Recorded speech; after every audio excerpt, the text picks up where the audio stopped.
Okay, so welcome to week 2. This has been about a week since kickoff, and we've made some progress on a few different items.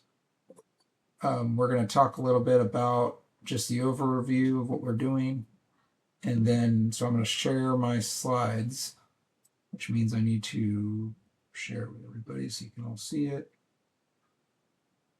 I think we'll just share this.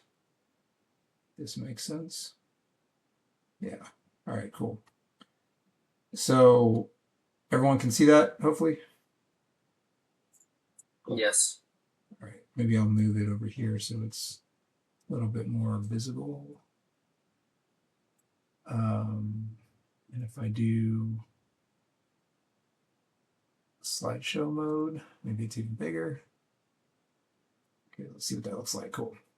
All right, so I just put together some quick slides. I recommend everyone to consider putting together some things that they want to present for these meetings, because this will make it easier for your stuff to be recorded and also just make it easier for everyone to follow what you're working on.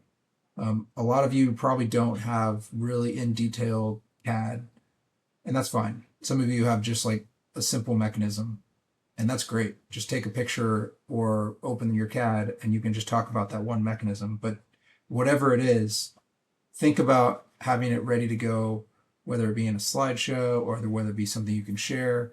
And it's got to be pretty quick, because we're going to get a lot of stuff that we're going to have to talk about here soon. So in that vein, I will kind of slide through this.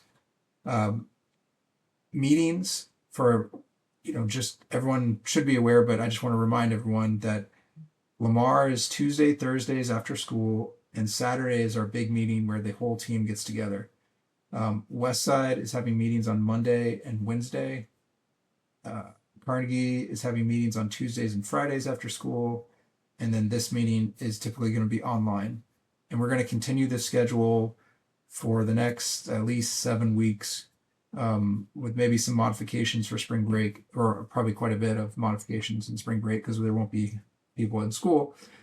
But keep in mind, if you really want to stay connected to what we're doing, you need to definitely try to make the Saturday meetings, or at least make 1 or 2 meetings per week, so you can just stay in tune to what's happening with the team. It's really hard. Like right now, it's a little gray, but as soon as we have a lot of work to do, we're going to need every hand we can get to really make progress. So, stick with it. It's going to get very busy soon here.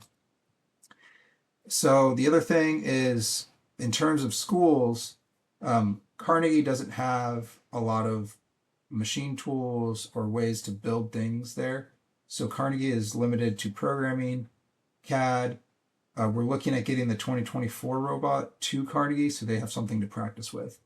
And then Westside has a full practice robot, CAD, prototypes, machine tools. They have lots of things to do prototypes and programming. So they're pretty well set up. And then Lamar has probably the most equipment and tools, but Lamar and Westside are similar. They can do a lot of building and prototyping at both those locations. Programming team wise, this is something we need to really start to hammer down, because we don't have a big programming group.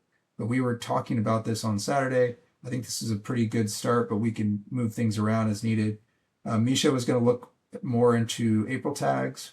Drew was going to look into Path Planner. Cedric's already done some stuff with just the basic drivetrain configuration, and he'll probably continue to help out with the practice robot and maybe some overall code design. We need to get some other people set up that can actually contribute. So go ahead if somebody wants to say something. But I mean, we can get deeper into this later. It's just we need to have more people if we're going to do this, and coding needs to be a huge focus on Saturdays, where we show up and we're testing. And if we don't do that every Saturday and make progress, we're going to let our whole team down a lot when we get down to the actual code has to work for the final robot. So we really got to make good progress even on the old robots, just to make sure we're going in the right direction. CAD is also, I mean, we have some players that have emerged, but I don't know how deep everybody's knowledge is yet. Cedric clearly is the one that knows the most on the team, but we have a lot of others that are halfway there, and we need to figure out how much they can contribute and start divvying up different sections of the robot that they can work and do CAD on. So if you feel like you really are ready to contribute, I've talked to a number of people, but I just don't know everyone's level yet. So we probably need to add this list and start splitting up responsibility soon. Tools. This is where like the bulk of other people that don't necessarily fit on programming and CAD, you can always contribute on the tools team, meaning we need you to make parts. And that could be either 3D printing something, it could be using the laser, it could be just drilling holes, cutting metal. We want pretty much everyone else to fill in this tools box because this is how we're going to make the robot. And some people are trained and have a tracking sheet that Lamar has maintained on people that have been signed off to use the CNC, signed off to use the laser. So if you really want to get to that next level, we need to make sure people all get properly trained to use it. We don't want to break the tools if you don't know what you're doing with those. CAD process that we really need to start thinking about is we need to set everything we want to do with this robot in terms of what type of shooter, what type of climbing, and really just lock this down. I know we've had some ideas, but I think this meeting is really important to set this. We need to set the drivetrain dimensions and start setting up space allocation and what dimensions are for like the climber system or for the hopper. So we can start ballparking. This is how much space each one is going to take. And, you know, this is stuff Cedric's going to have to really give us some guidance on where everything is. And once we kind of make decisions as a team on what we're going to do as a robot, that's kind of thing is we need to do next.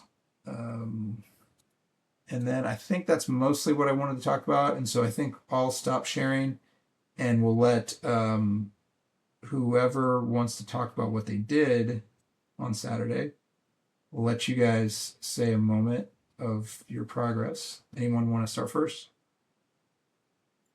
Yeah, I could go. So, Misha and I and Les were working on the Photon Vision and just getting the 2025 robot into the 2026 WPI library.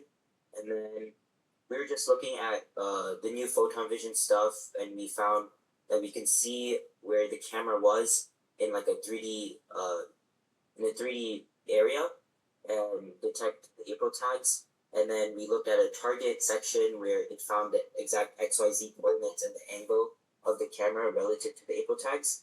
So then we were just looking at a couple of other FRC robots and looking at the WPI post positioning and how we can retrieve that information from the Photon Vision camera into the command line and print it so that we can actually retrieve the X, Y, and Z coordinates. And if Misha and Les want to add anything that I missed, you guys can go ahead. Yeah, I guess I'll add something. So basically, the current like progression line for us is that we're just trying to get we're first trying to get the coordinates into the code. Then once we get the code, then we're gonna get the like one-dimensional movement working, and then from there we'll start two-dimensional movement, and then finally the actual hub tracking.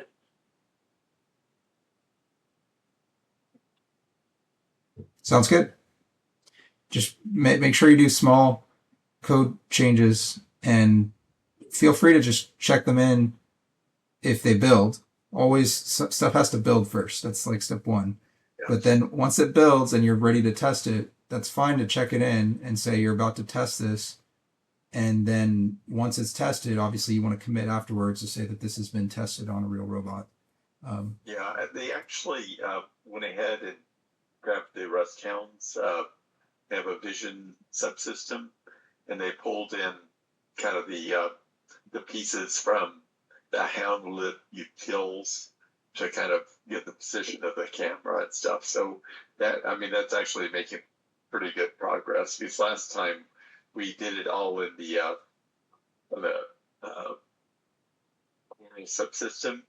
So I think they're talking about using the current vision system just to get the same information, and it's all in like the center of the robot. So based on the camera, it goes back to where it was on the robot. So the distance from the cable tag to the robot. So yeah, it's good. Cool. Levi, did you want to say anything about what you were working on Saturday? Yeah, so I found that the shooter that I had done during the week was not fitting with what I had brought with the rollers. So I spent the time redesigning a variable good shooter that we can prototype with, so we can adjust like the angle we shoot at, so we can move around the field and not be limited to one spot to shoot at. Great. Yeah, it's going to take a lot of prototyping to get the shooter tuned out and easy to test. So we'll have to just keep going that direction. I think that's a great thing for Lamar as a group to really focus on at their meetings. So anything else people want to add before we let Cedric run the CAD show? Okay, Cedric, it's all yours. Okay, so share. Okay, so last Sunday all I had was the sort of uneven 4-bar setup, but since then I kind of tried to flush everything out a bit more. If you looked on Slack, there's videos of West Side prototyping on Wednesday. I basically laser cut this rigid part in the extended position, so we knew like, because initially on Monday we only had the actual plate, so it wasn't really getting us an actual good consistent sort of look on how it might actually be the intake. But with this, it was a lot more rigid, so we could kind of see like, does this geometry have a chance? And based on the videos, for like a first attempt, we were actually pretty happy with it. So after that, I kind of just thought like, okay, no, we have an intake that works okay for now. So I kind of fleshed out a lot more of the dimensions. So everything from like, you can see I'm trying to add space for motors. I have spaces for a gearbox and the whole sort of pivoting system to work out. I picked out gears, and I haven't gotten to the full details of counting it the whole way quite yet. But yeah, I mean, I kind of just like put distances on how far I want belts, where the actuation is going to be, and trying to really just make sure nothing hits. Aside from that, I also had Enoch do.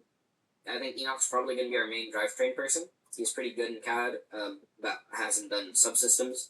And I think drivetrain is a good start because we have a lot of like past drivetrains that you can look back on, namely like last year's. So you can see I kind of had him start on bumpers and the latching system. Obviously, they're not permanent yet. I mean, the latches, like all of this is probably going to have to move depending on how we do the hopper or the intake.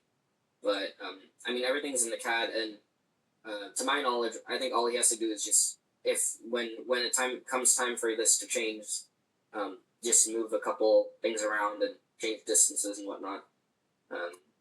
And you can see I also later in the week I kind of developed.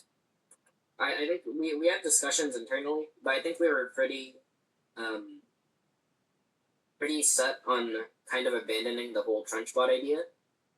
Although I think it's nice, we looked at a lot of other teams' experience driving over the trench, and we saw that it really wasn't as bad as we initially thought. So we no longer kind of saw that really big strategic advantage of being able to go into the trench, and especially because we could just hold so much more if we were over 22, and we were closer to 30 inches. So I made this sort of the two hopper sidewalls here, just as like a kind of a template on what we can build on. So obviously we would have walls on the side and front to make sure they don't fall out. And these rollers, they're just right now the centers are just spaced like 2 inches apart because I didn't really know what to base it off of, but I just needed something to kind of just represent it. But yeah, these are 2 inches apart, and then I tried to kind of model what it may look like with a bunch of balls. So this is 9. It's 9 per layer. This is about 36 right here. I think realistically, this could fit much more because like this is not how the balls would stack, obviously. So yeah, I think the biggest challenge so far, I figured out this week is just generally packaging all of this with just because of how critical being able to hold as many balls as you can is. Trying to package even like stuff like the electronics, we may have to do some crazy stuff. Right now the battery's there just because it's kind of the only open space that there is. But yeah, we kind of just need to figure out like where is this climber gonna go. We think we're gonna do a double wide shooter, and we're gonna try to fit it over here. But again, I mean it's not that much space to do that. So yeah, I think right now the biggest concern that I have is we just kind of lack a direction. We have a lot of ideas that I think have really good potential, but a lot of them are like obviously they're like early days ideas where it may sound like a good idea, but we just need to kind of really like cut out at least the blocks part of it so that we can see what that idea might actually look like if we were to put it on a robot. Yeah, I think that's about all the CAD updates that I have. My plan this week was hopefully do more prototyping, and then based on that, I'll be able to kind of develop more on this popper, and hopefully Lamar can do the same, and Levi can start doing stuff with the shooter. I know he's been working on that. And yeah, I think the only thing I think we're pretty set on is the drivetrain. Right now it's 24 by 29. We could do a 24 by 30, but we were kind of worried because we have these external plates. This is like if we were to do this intake, we would have we would have an extra sort of half inch of perimeter because a quarter on both sides, because these are mounted directly to the outside of the drivetrain. So we were hesitant to do 24 by 30. It's certainly not off the cards yet, but yeah, I mean we just haven't really thought about it. But I think 24 by 29 is where it's looking at right now, and yeah. And if Levi wants to show some of his stuff, I know you've been working on stuff. You can talk about it if you want. But that's all that I've kind of been working on this week. Any questions so far before we dive into some of these items? Yeah, less. So you're having it shoot from the side, and is it shooting over the robot or just out? Yeah, my initial idea was for it to shoot back all the way across the robot, because I was thinking about doing this way, but I thought the way that we would have to package the flywheel and the way we would have to package the hood actuation, I think it would be more difficult if all of that stuff was on this side with the hood moving on this side. I think the only challenge this creates is obviously we have a lot of balls. It may be challenging to shoot, but yeah. So you pretty much have to shoot perpendicular to it. You're really talking about picking a path in one direction only to when you're actually shooting and driving, right? Kind of, yeah. Yeah. So you always kind of shoot perpendicular, okay? Yeah. So in this case, yeah. So you would shoot over the other side, so you'd have to go from like I guess left to right, essentially. Yeah. We had another question from Scarecrow. Not sure who that is. I think it's Michael. Is that Michael? Yeah. It's Andrew. Okay. So looking at this robot right here, we say it was kind of like the robot driving and shooting, but like would there be enough space to put the balls in the robot? We're just gonna be shooting from the side. Yeah, that's kind of one of those things that we kind of need to test. I tried my best to represent how much, how much fuel the robot can hold, but I think at the end of the day, that's gonna be one of those things where like Lamar, I know we ordered like 40-ish more balls. Like Lamar can go just take a box and cut it to size, and then just dump a bunch of fuel in there and see how much it can hold. Because obviously this isn't like this would never happen. So yeah, it's definitely something that we need to test and see like, okay, realistically, like how much can we hold? Because that's gonna be really critical to see like is it at that point if we don't hold it as much as we want to, like, do we want to make something that extends so we can hold as much as we want, or if we are pretty content with how much we're holding, let's just keep it to size and then start adding the other stuff. So yeah, Oh, okay. I think hopefully that answers your question. Yeah, it does. Thank you. Okay. Yeah, I think we're gonna go deeper, but if anyone had any other questions, I think I'm gonna stop recording for just the overall, and then we'll probably have more of a discussion format just to talk about some ideas.